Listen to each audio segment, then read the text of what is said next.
Thank you, Wendy.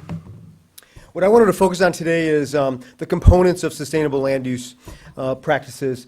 I believe that there are 5 primary components that I think are worthy of consideration. One of them is natural systems preservation. Another is adaptive reuse, or reutilizing a building or a site for something other than what it was originally intended.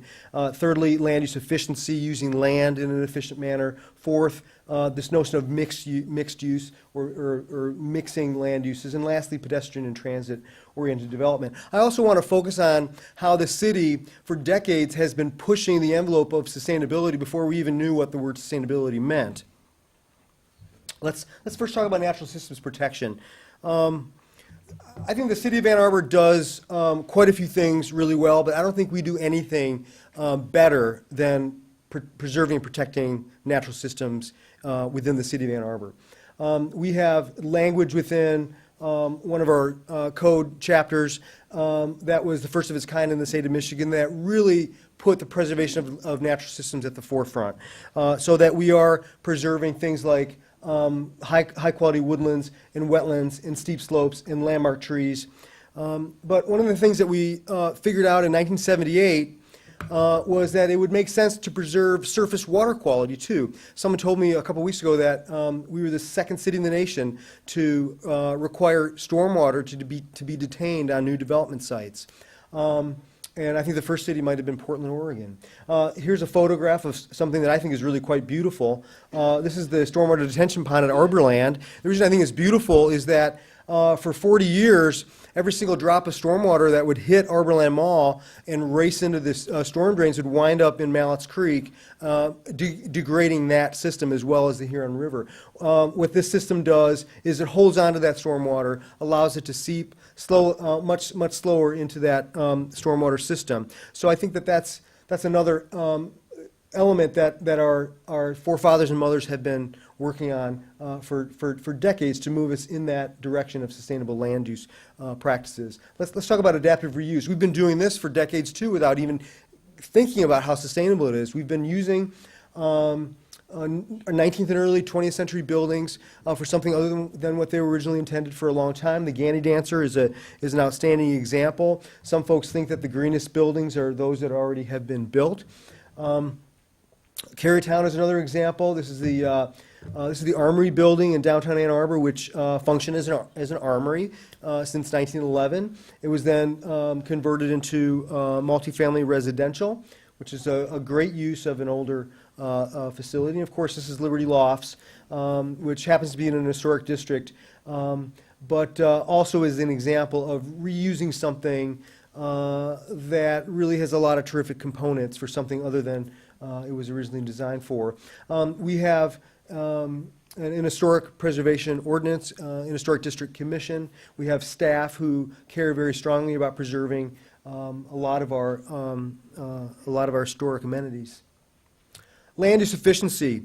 I think it's very difficult, if not impossible, to talk about sustainable land use practices without referring to the great 4-letter word in land use practices, which of course is density. I think density is an absolutely critical component to this whole notion. And one of the things that we've been trying to do is think about how we deal with things like density. One of the things that Ginny Chorky was going to talk about is the preservation of open spaces outside of Ann Arbor. But certainly for decades we've been doing a pretty good job in preserving open spaces within Ann Arbor, be it parks or privately owned open spaces. And the other side of that coin is a focus on trying to accommodate density in appropriate places, like downtown Ann Arbor and along our commercial corridors. And over the last year or so, we have made some terrific strides in trying to encourage that kind of sustainable density in places like downtown Ann Arbor or along the periphery on our commercial corridors. This is an example of a residential project that happens to have parking on the ground level, which I think is a really good example of a sustainable land use. This is an example of a 10-story residential structure built downtown. We're seeing quite a few of these projects being built downtown, which have really microscopic environmental footprints when you think of it. If you can house 200, 300, 400 folks in a very small area, you're way ahead of the game with regard to sustainable land use practices. The other point I wanted to make is that we also made great strides about 10 years ago with regard to our parking standards. We realized that we were forcing developers to provide a huge amount of parking, most of which was completely underutilized for most of the year. So we took great strides to reduce those parking requirements, and so now we have standards that are in my view, the best in the state. This is an example of a single-family development project in Seattle, Washington, that I couldn't resist presenting. The density of this happens to be 32 dwelling units per acre. Single-family, detached. One of the ways they can do that is by cantilevering the units above the driveway. Let's talk about mixed use, something that we've been doing fairly well for a while. More recently, we've been encouraging it along our commercial corridors, such as this. This is an example of a mixed-use project in Seattle, ground floor retail, upper floors of residential. And lastly, pedestrian transit orientation. This is a pretty common image along some of our commercial corridors where we've changed our code to now require office buildings like this to be brought much closer to the sidewalk to give pedestrians and transit users an easier shot. This is an image of an office building in Mount Pleasant, South Carolina.